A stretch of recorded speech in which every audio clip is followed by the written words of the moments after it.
Mary Jackson used to believe that perfect marriages were quiet. Not loud, dramatic perfection from movies.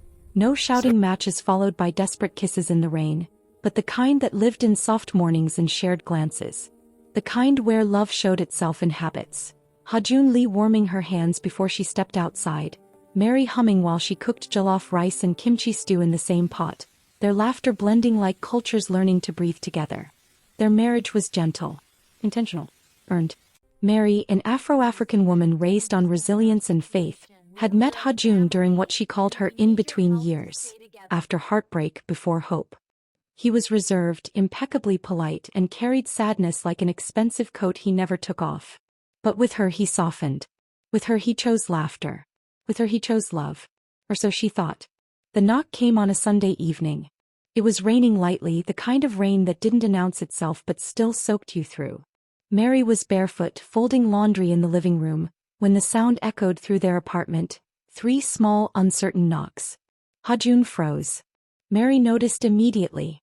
His shoulders stiffened, his hand paused mid-movement as if time itself had stopped for him alone. "I'll get it," Mary said casually, already walking toward the door.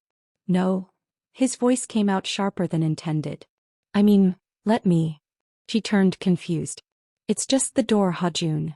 But something in his eyes, panic raw and unguarded, made her step back. He opened the door slowly. And then everything shattered. A little girl stood there no older than 6. Her hair was tied into uneven pigtails, her cheeks round and flushed from the cold. She clutched a small pink backpack to her chest like armor. Beside her stood a woman Mary had never seen before, elegant, cold, and unmistakably Korean, her lips curved into a smile that did not reach her eyes. The girl looked up. Her eyes, dark, unmistakable, locked onto Ha-Jun's face. "Appa," she whispered. The word fell into the room like a gunshot. Mary's world tilted. "What? Did she just call you?" Mary asked, her voice distant as if it belonged to someone else. Ha-Jun didn't answer. He couldn't. The woman stepped forward. "Hello, Mary Jackson," she said smoothly as if this moment had been rehearsed. "I believe it's time you met your husband's daughter." Daughter.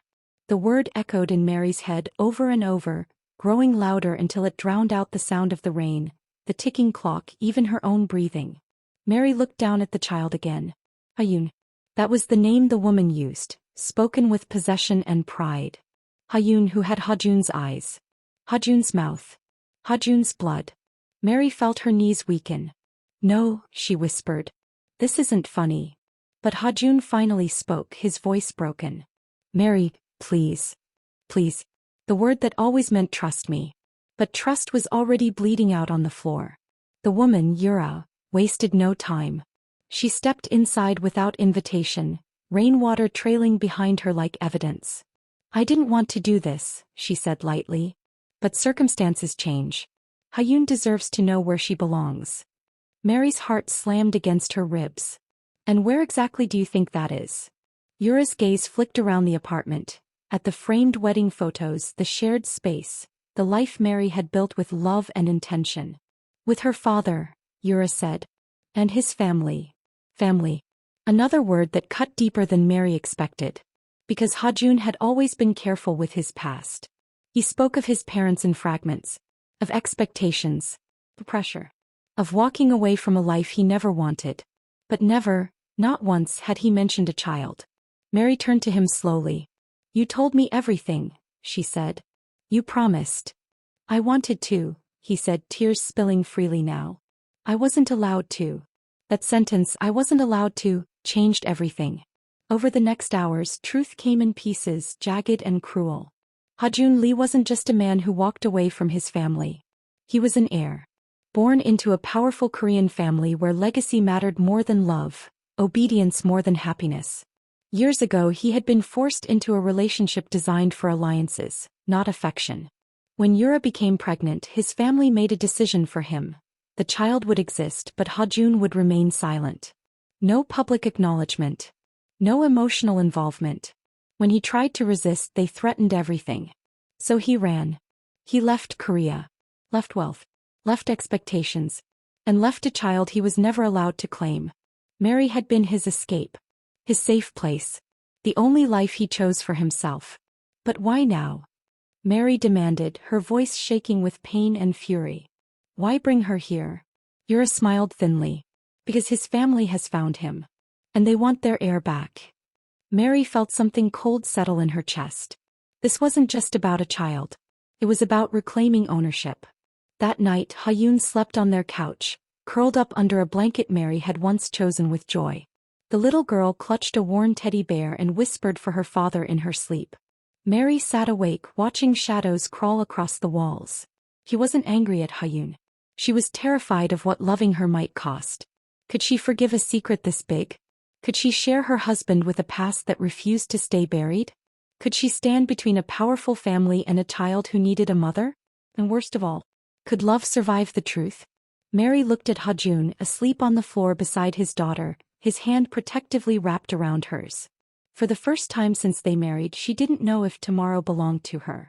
And somewhere deep inside, a quiet, dangerous question began to form. If he lied to protect himself, what else was he willing to lose? Are you enjoying this story so far? If this hook has pulled at your heart, don't forget to like and subscribe so you don't miss what happens next. Tell us in the comments section where you're listening from. We'd love to hear from you. Now let's get back to the story. Morning crept into the apartment like an intruder.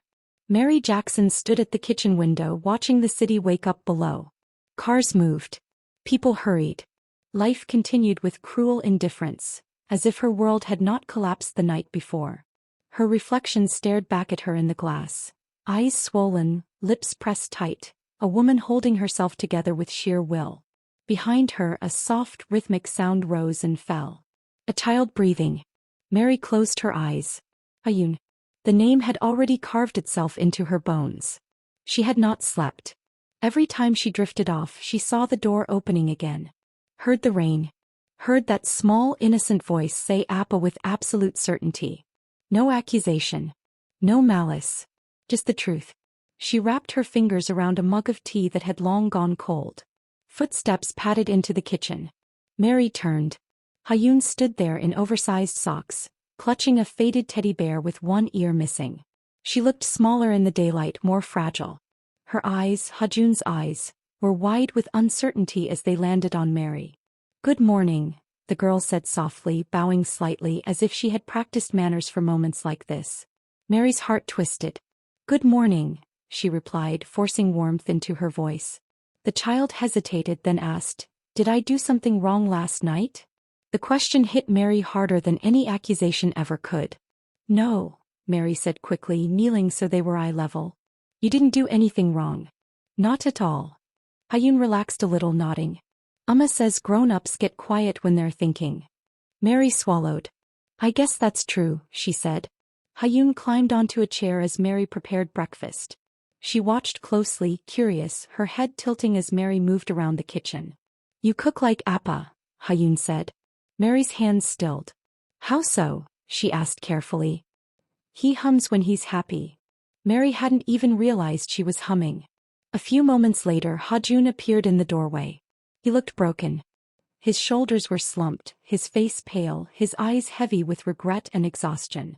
When his gaze met Mary's, he stopped moving entirely, as if afraid that one wrong step might shatter what little remained. "Mary," he said. She didn't answer. Instead, she placed a plate of food in front of Ha-yoon and said gently, "Eat. You'll need energy today." Ha-yoon smiled brightly. "Thank you, Auntie Mary." "Auntie." The word was a mercy and a wound at the same time. They ate in silence. Ha-joon watched Mary like a man watching a door slowly close. He wanted to speak, to explain, to beg, but the weight of his secret sat thick between them, heavier than any argument they had ever had. After breakfast, Ha-joon took Ha-yoon outside to play. The moment the door closed behind them, Mary collapsed onto a chair. Her hands shook. 6 years. That was how long Ha-yoon had existed in Ha-joon's life without her knowing. 6 years of silence. 6 years of absence. 6 years of a truth hidden so well that Mary had never suspected a thing. When Ha-joon returned alone, Mary was waiting. "How long?" she asked without looking up. 6 years, he whispered. Her jaw tightened. "And all that time, you looked me in the eyes and told me you had no past." "I had no choice," he said, desperation cracking his voice. My family controlled everything. When she was born, they took her away. I wasn't allowed to claim her. If I spoke, they would destroy her life and mine. Mary stood abruptly. So you chose to destroy ours instead? His silence was answer enough. They arranged my future, he continued. My marriage. My career. My entire existence. I ran because I didn't want that life. I didn't want to be owned. And yet, Mary said bitterly, they still own you. The truth settled heavily between them. Later that afternoon, Yura returned. She didn't knock this time. She walked in like someone reclaiming territory. Her eyes swept over the apartment, the shared photos, the warmth, the life Mary had built with Hajun, and something unreadable flashed across her face. This place suits him, Yura said coolly. Simple. Temporary. Mary stiffened. Why are you really here? Yura's lips curved into a faint smile. Because Hayun's grandparents are ready to meet her properly. And because Hajun's father is dying. Mary's breath caught. They want him back, Yura continued. They want their heir. And children belong with their blood. The implication was clear. Mary was not blood. That night, Mary lay awake beside Hajun, the space between them wider than ever. From the living room came the soft sound of Hayun sleeping.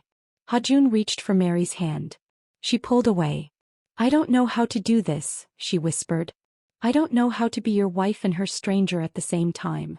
I never meant to hurt you, he said, voice breaking. You were my freedom.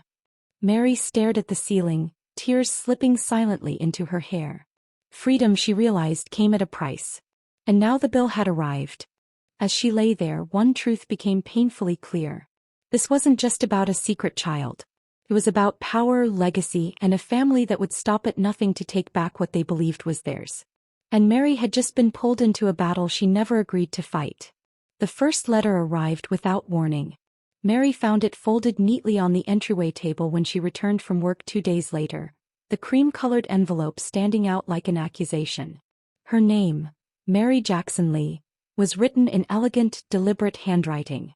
Not Hajun's. Not Yura's. Someone else's. Her stomach tightened before she even opened it. Inside was a single sheet of paper, thick and expensive, carrying words that felt heavier than ink. Mrs. Lee. It has come to our attention that circumstances involving our granddaughter require formal acknowledgement. We request your presence alongside my son at a private family meeting this weekend. Lee Sung-ho. Mary read it twice. Then a third time. Her hands trembled as she lowered the paper. They didn't even ask, she murmured. They summoned. Hajun stood frozen across the room, his face drained of color the moment he saw the letter. He knew that name. Anyone connected to Korean business dynasties knew it. Lee Sung-ho. The patriarch. The man who had shaped Hajun's life with iron rules and unspoken threats. The man Hajun had run from halfway across the world to escape. They can't do this, Mary said, anger finally cutting through shock.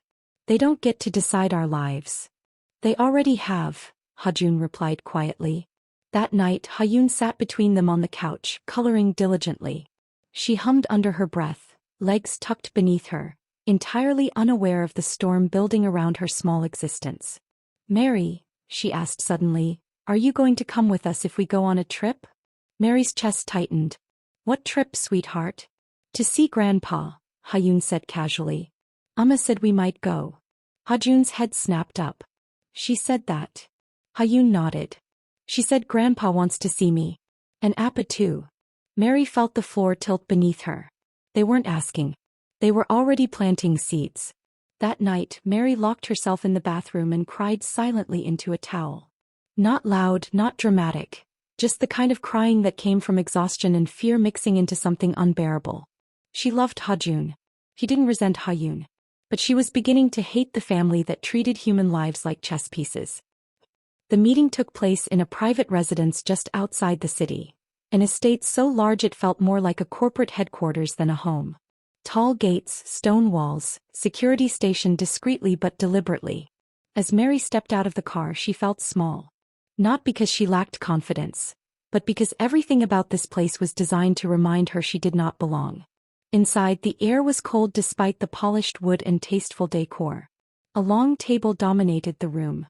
At its head sat Lee Sung-ho, his posture rigid, his expression unreadable. Yura stood beside him, composed and victorious. Mary noticed immediately where Ha-yoon was seated, between Yura and Ha-jun, positioned carefully, strategically. A statement without words. The meeting began without pleasantries.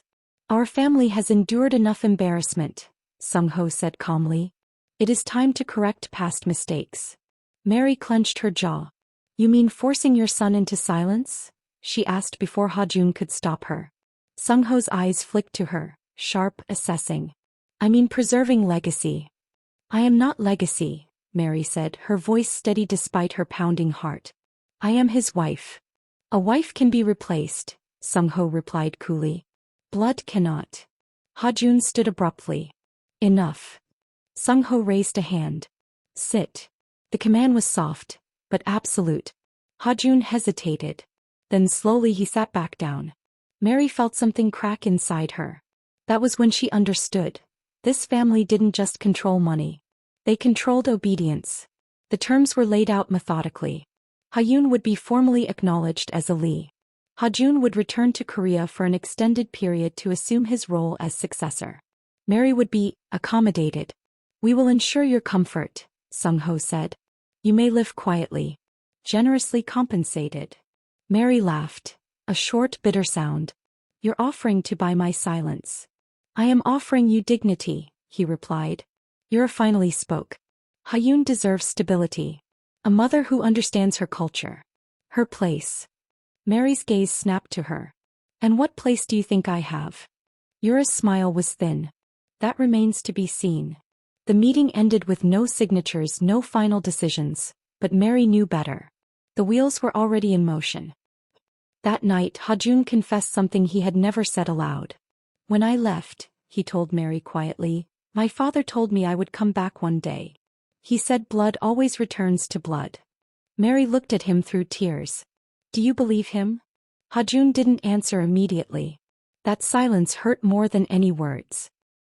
The pressure escalated quickly. Lawyers called. Invitations arrived.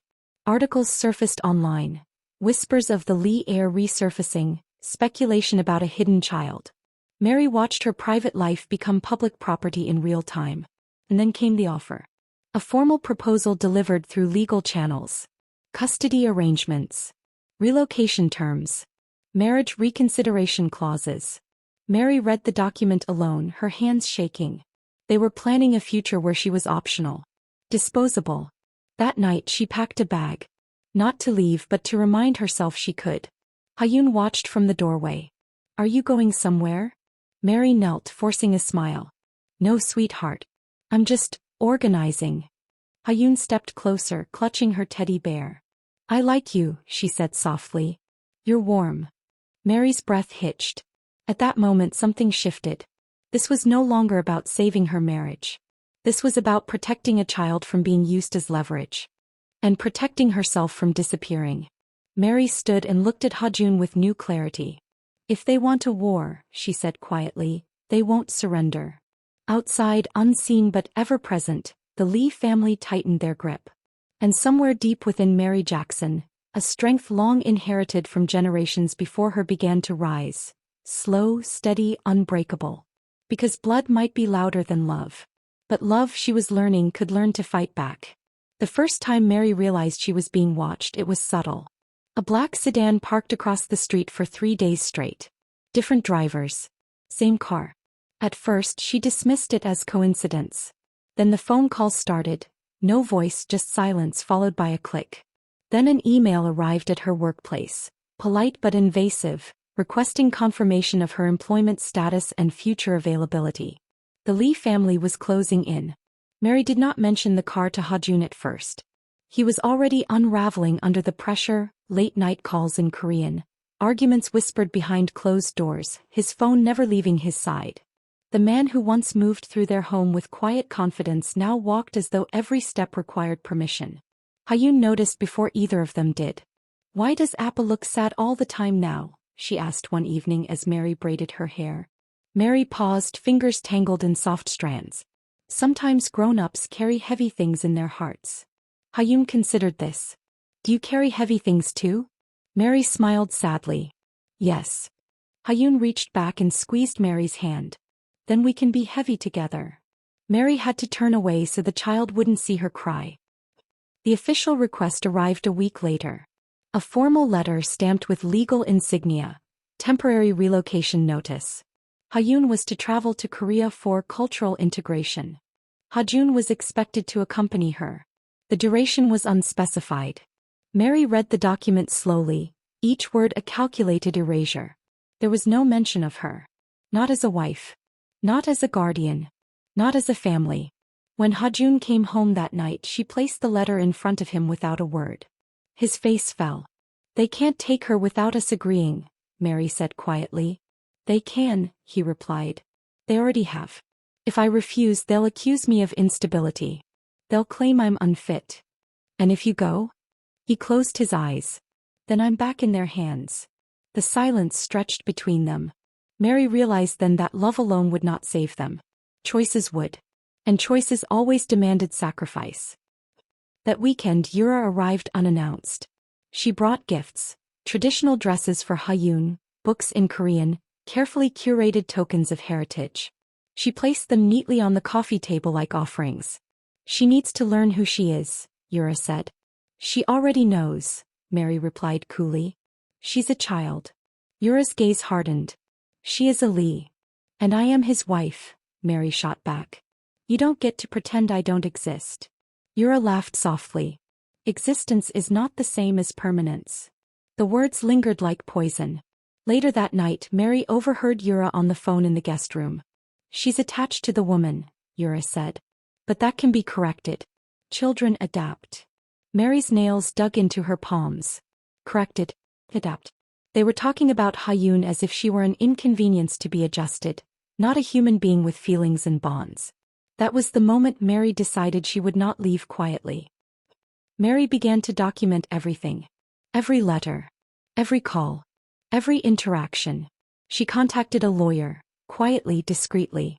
A woman who specialized in international family law and power dynasty disputes.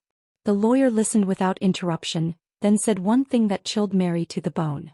If they succeed in relocating the child, you may never see her again. Mary left the office shaking. That night she told Hajun everything. You need to understand something, she said, her voice firm but breaking.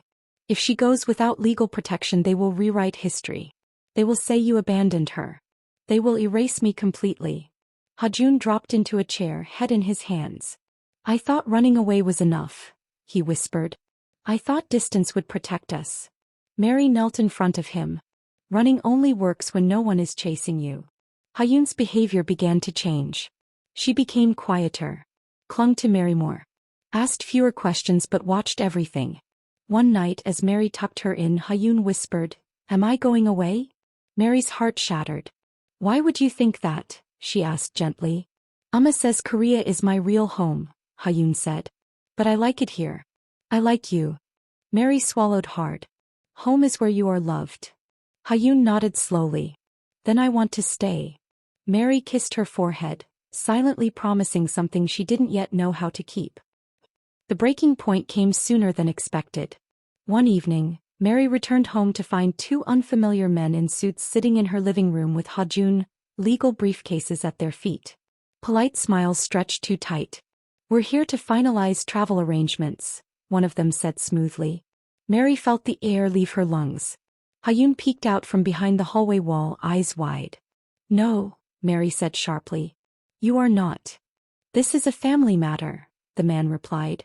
Mary stepped forward, positioning herself between them and the hallway. This is my family, she said. And you don't make decisions in my home. Hajun stood abruptly. Leave. The men exchanged looks. You should consider cooperation, one warned. Resistance will complicate matters. Good, Mary said coldly. Let them be complicated. The men left, but not before delivering their final message. The Lee family would proceed with or without consent. That night Hajun packed a bag. Mary watched him from the doorway. What are you doing? She asked. I need to go to Korea, he said quietly. Alone. Talk to them. Buy us time. Mary's chest tightened. And if you don't come back? He looked at her, then really looked. I always come back to you. But even as he said it, doubt lived in his eyes. Mary reached for his hand. If you leave without protection, they will keep you. And if I stay, he said, they will take her. Ha-yoon appeared in the doorway, rubbing sleep from her eyes. Why are you sad? Ha-joon knelt and hugged her tightly. Appa has to go on a short trip. Ha-yoon's arms tightened around his neck. Don't forget us. Mary felt her heart crack open. As Ha-joon zipped the bag, Mary realized the truth she had been avoiding. Staying meant fighting forces far larger than herself. Leaving meant losing everything. And somewhere between those two impossible choices, the life she had built was slipping through her fingers. Outside, the black sedan's headlights flickered on. And Mary knew. Act 3 was not the middle of the story. It was the moment before everything fell apart. Ha-joon left before dawn. Mary stood at the window, arms wrapped tightly around herself, watching the car disappear down the street. The morning sky was pale and uncertain, like it hadn't yet decided what kind of day it wanted to be. Ha-yoon slept curled beside Mary on the couch, her small hand fisted in the fabric of Mary's shirt as if instinctively afraid of being left behind. Mary didn't move until the sound of the engine was gone. Only then did the silence descend, thick, oppressive, unfamiliar.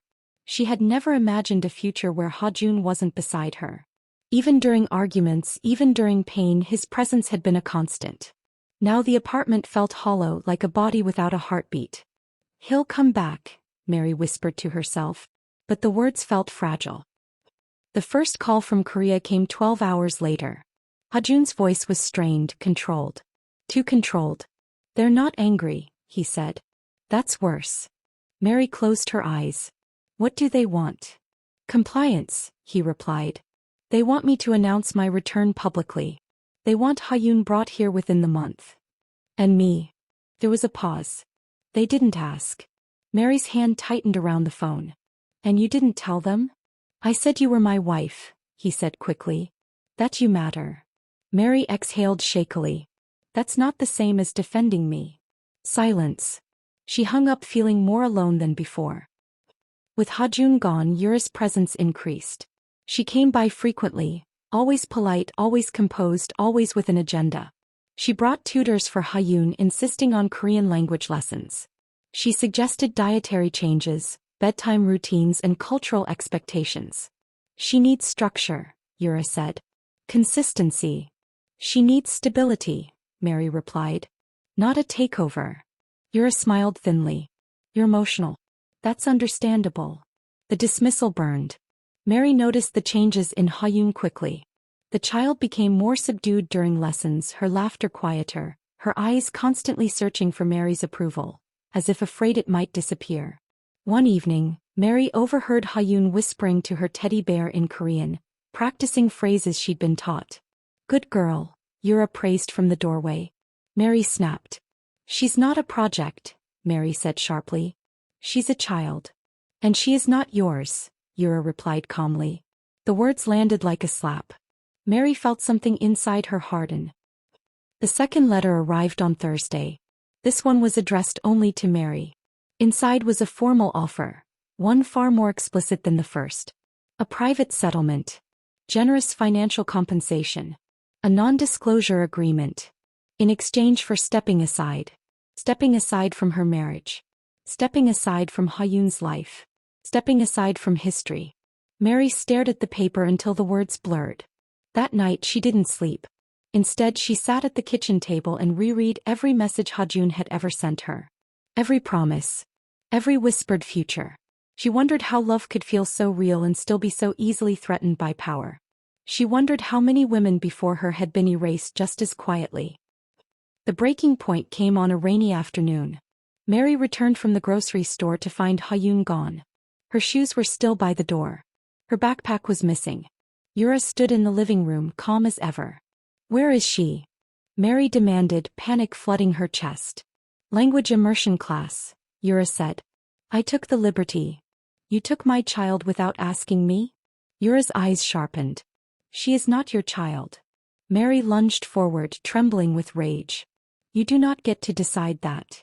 Yura's voice dropped. Be careful, Mary. You're making things difficult. Mary felt it then, clear and terrifying. This wasn't pressure. It was a test. That night, Mary called her lawyer in tears. "They're isolating her," Mary said. "They're trying to bond her away from me." The lawyer's voice was grim. "Then you need to act now." "How do you act?" "By establishing legal standing. Immediately." Hajun called that same night. "I'm stuck," he admitted. "They're controlling everything. My accounts. My movements." Mary's voice broke. "They took her today." "What?" His voice rose. "Without telling you." "Yes," Mary said bitterly. "Just like you." The words hung between them, heavy and unforgiving.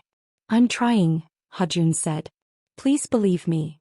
"I do," Mary replied softly. "But belief doesn't stop them." There was a long silence. Then Hajun said something that shattered her. "My father suggested temporary separation." Mary felt the world tilt. "So they could pretend I never existed," she whispered. "I didn't agree," he said quickly. "I swear." "But you considered it," she replied. He didn't deny it. That was the moment Mary realized something devastating. Love could be sincere and still not be enough. 2 days later, Hayun came home withdrawn. She didn't run into Mary's arms like she used to. She hesitated. "Did I do something bad?" Hayun asked quietly. Mary knelt, heartbreaking. "No, baby. Never." "They say I have to choose," Hayun whispered. Mary's breath caught. "Choose what?" "Where I belong." Mary hugged her tightly, fighting tears. "You belong wherever you are loved." Hayun's arms wrapped around her slowly, uncertainly. Yura watched from the doorway, satisfaction flickering briefly across her face. That night, Mary made her decision. Not out of anger. Not out of jealousy. But out of survival. She gathered every document she had. Marriage certificates. Messages. Photos. Witness statements. Proof of emotional bonding. Proof of involvement. Proof of love. If they wanted to erase her, she would make herself impossible to remove. As she sealed the folder, her phone buzzed. A message from Hajun. "They're forcing an announcement tomorrow." Mary's hands trembled. "Announcement of what?" She typed. The reply came after a long pause. "My return." And Hayun's. Mary stared at the screen. No mention of her. Outside, thunder rolled. Mary looked at the sleeping child beside her and felt a terrifying clarity settle in her chest. Tomorrow the world would be told a version of the truth where she did not exist. And Mary Jackson understood finally and painfully. If she didn't fight now, she would lose not just her marriage, but the child who had already claimed her heart. The storm had arrived. And in its wake nothing would ever be the same. The announcement broke at noon. Mary was standing in the kitchen when her phone began to vibrate uncontrollably against the counter. One notification after another. Messages from friends. Headlines. Alerts she hadn't subscribed to but could no longer avoid. Lee Air returns to Korea with daughter after years of absence. Mysterious wife absent as business dynasty reclaims legacy. Mary felt her knees weaken. She sat down slowly, the screen glowing in her trembling hands. There he was, Hajun, standing in a familiar but distant place, dressed in a tailored suit she had never seen before. He looked composed, restrained, every inch the man his family wanted him to be. Beside him stood Yura. And between them, holding his hand, was Hayun. Mary's breath caught painfully in her throat. No mention of her name. No acknowledgement of a wife. No explanation. Just silence. Erasure. The world, it seemed, had accepted the Lee family's version of events within minutes. Mary didn't cry. She didn't scream. Something colder and far more dangerous settled in her chest. By evening, the consequences arrived. Her workplace called, concerned about media attention. Neighbors whispered. Someone left a note slipped under her door. No one to step aside. Mary tore it in half without blinking. She drove straight to her lawyer's office. "I want an injunction," Mary said calmly. "I want emergency relief. I want my marriage and my relationship with that child legally recognized." The lawyer studied her carefully. "You understand what you're asking for?" "Yes," Mary said. "I'm asking to stand in the middle of a dynasty and refuse to move." The lawyer nodded slowly. "Then we move tonight." Court filings went in before midnight. Affidavits. Evidence. Character statements. Psychological evaluations documenting Ha-yoon's attachment to Mary. Photos of birthdays, school runs, bedtime routines. Proof of a bond that could not be dismissed as temporary or incidental. Mary's name was back in writing. And once written, it could not be erased so easily. Ha-joon called at 3 a.m. His voice was hoarse. I didn't know they would do it like that. Like what? Mary asked quietly. Like I never existed? They controlled the statement, he said. They threatened to revoke access to Ha-yoon if I resisted. Mary closed her eyes. So you let them? I was trying to protect her, he pleaded. And who protects me? She asked. The question hung in the air unanswered. Mary. I'm scared, Ha-joon whispered. So am I, she replied. But fear doesn't excuse betrayal. She ended the call before he could respond. The Lee family responded swiftly. Within 48 hours, their lawyers filed a counter-motion challenging Mary's standing. They questioned her cultural compatibility, her relevance, her influence. They implied instability. They implied opportunism. They implied that Mary Jackson had married above her place. The language was polite. The message was not. Mary read every page without flinching. Then she wrote her own statement. Not with anger. With truth. She spoke of love chosen freely. Of a child who reached for her in the dark. Of a husband who once fled power for peace, and now stood trapped between the two. She did not paint herself as a savior. She painted herself as a present.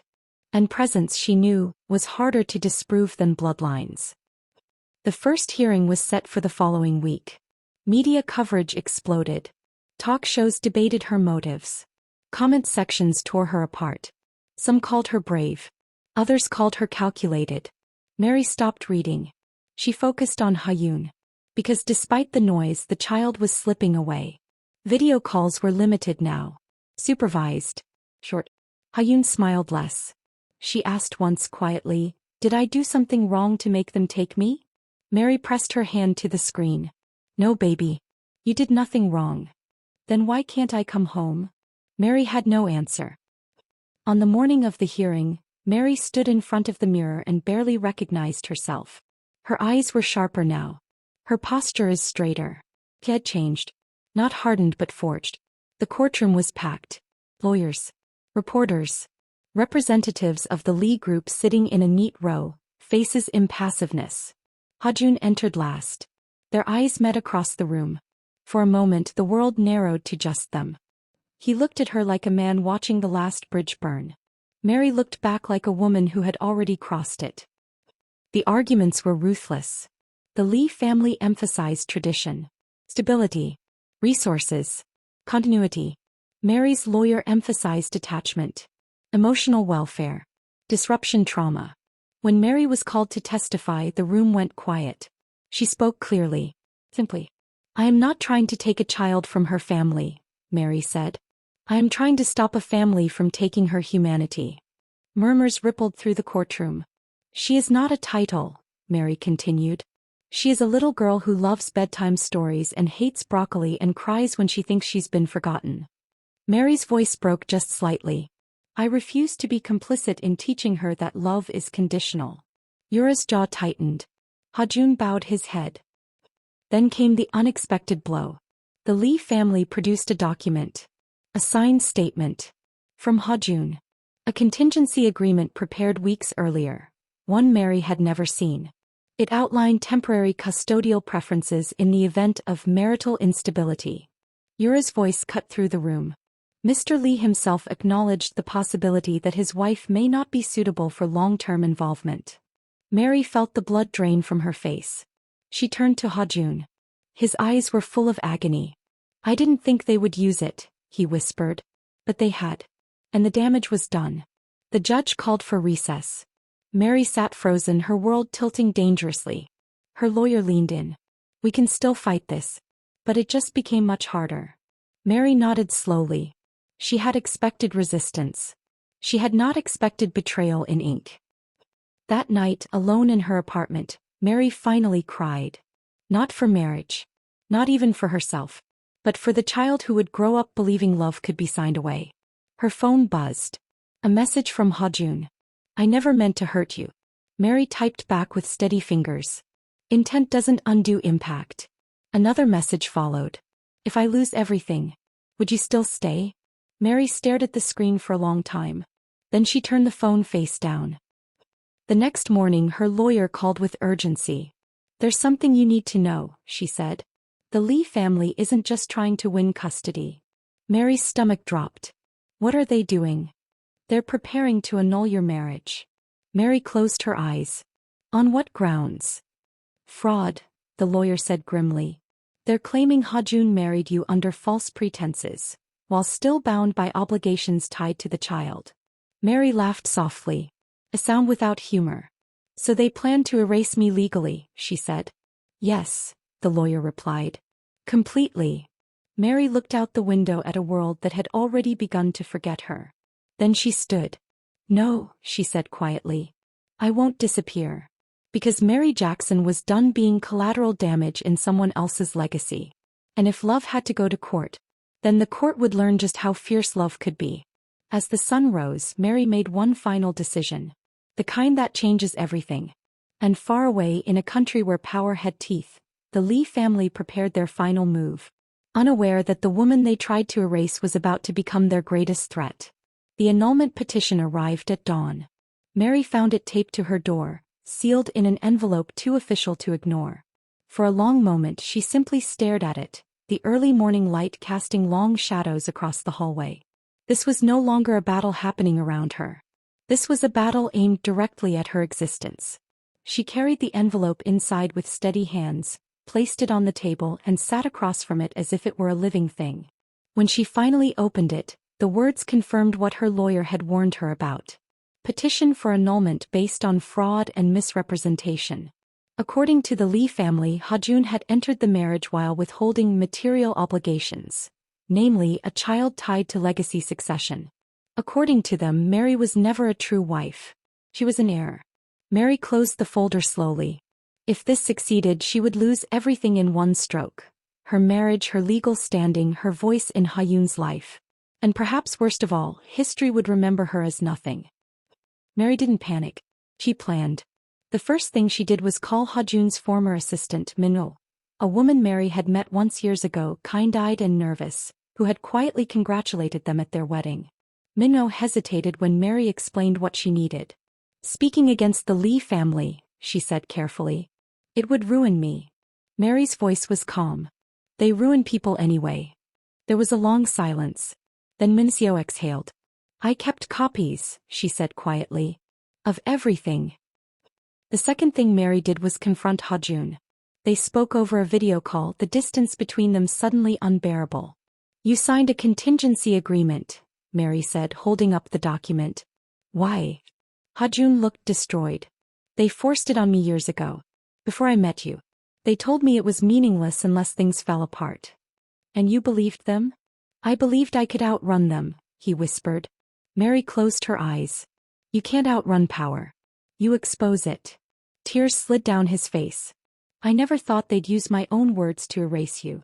Well, Mary said quietly, they are. In Korea, pressure mounted on Ha-jun from all sides. His father's health declined rapidly. Board members demanded appearances. Cameras followed his every move.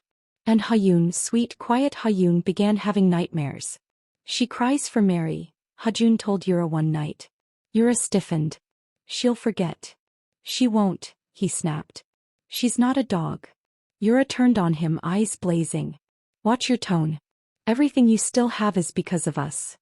Ha-jun looked at his daughter sleeping between silk pillows and suddenly felt sick. This was not protection. It was a cage. The evidence began to come together like fire catching dry leaves. Emails proving Ha-jun was forbidden from acknowledging Ha-jun publicly. Legal correspondence threatening financial and personal ruin if he disobeyed. Medical records showing Ha-jun had been moved repeatedly as a child to avoid emotional attachment. And then, the most damning piece of all. A recorded conversation. Min-seo had kept it hidden for years. In it, Lee Sung-ho's voice was calm, cold, and absolute. The child is not a daughter first. She is leveraged. If he loves her, we control him. If he marries outside the family, we erase the marriage. Mary listened to the recording twice. Her hands shook, not with fear but fury. This wasn't about tradition. This was about domination. The emergency hearing was rescheduled. This time the courtroom felt different. Tighter. Tensive. The Lee family entered confidently, certain the annulment would proceed uncontested. They were wrong. Mary's lawyer stood. "We would like to submit new evidence," she said. Evidence of coercion, forced silence, and systematic manipulation by the Lee family. Murmurs rippled through the room. The recording played. The judge's expression changed. For the first time, Lee Sung-ho's composure cracked. "This recording was obtained illegally," their attorney protested. Mary stood. "No," she said clearly. "It was preserved. Because people who abuse power assume no one will ever tell the truth." Ha-jun looked at her from across the room, tears streaming freely now. She was doing what he never could. Then came the testimony that shifted everything. Ha-yoon's therapist. "She exhibits signs of attachment trauma," the therapist said gently. "She fears abandonment. She associates affection with conditions." Yura shifted uncomfortably. When asked who she feels safest with, the therapist continued, "She names Mary Jackson." The courtroom went silent. Mary felt her knees weaken, but she stood. "She calls her home," the therapist added. Ha-jun covered his face. The Lee family made one final move. They called Ha-jun to the stand. This was their mistake. Because for the first time in his life, Ha-jun Lee stopped being afraid. "My family raised me to believe love was a weakness," he said, voice steady despite the tears. "They taught me obedience over truth." He looked at Mary. "But Mary taught me courage." The courtroom held its breath. "I signed documents under threat. I stayed silent under coercion. And I abandoned people I loved because I was afraid." He swallowed hard. "I won't be afraid anymore." Lee Sung-ho stood abruptly. "You will sit down." Ha-jun ignored him. "My daughter is not a bargaining chip," he said. "And my wife is not disposable."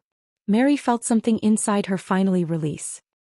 The judge called for deliberation. Hours passed. Mary sat alone, staring at the courtroom doors, every second stretching thin. When the judge returned, the decision was measured but seismic. The annulment petition was denied. The court recognized Mary's marriage as valid. Temporary protections were placed on Ha-yoon's relocation. An investigation into the Lee family's conduct was formally opened. Yura's face was drained of color. Lee Sung-ho looked stunned. Mary exhaled for the first time in months. They hadn't won. But they hadn't lost. That night, Ha-jun called Mary from a quiet hotel room. "I resigned," he said. Mary froze. "From the company?" "Yes." Her heart pounded. "What does that mean?" "It means they no longer control me," he said. "But it also means everything will change." Mary leaned back, overwhelmed. "Ha-jun," she said softly, "this doesn't end here." "I know," he replied. "They'll retaliate." Mary looked out at the dark city. "So will I." In Korea, Lee Sung-ho made a call of his own. "Prepare the documents," he said coldly. "If we cannot erase her legally, we will destroy her another way." The line went dead. And across the ocean, as Mary lay beside Ha-yoon that night, feeling the child breathe warm and real, she didn't know that the next fight would not be in court. It would be personal. Because the truth had burned the Lee family. And burned enemies always strike back. The night before everything changed, Mary Jackson didn't sleep. Ha-yoon lay curled beside her, one small arm flung over Mary's waist, her breathing slow and even. Mary watched the child's chest rise and fall, memorizing the rhythm, the warmth, the weight of a life that had somehow anchored itself to her soul. Outside, the city hummed, cars passing, distant sirens, life insisting on continuing. Inside, Mary felt the calm that comes only after war. Not peace. Resolve. The Lee family struck quietly.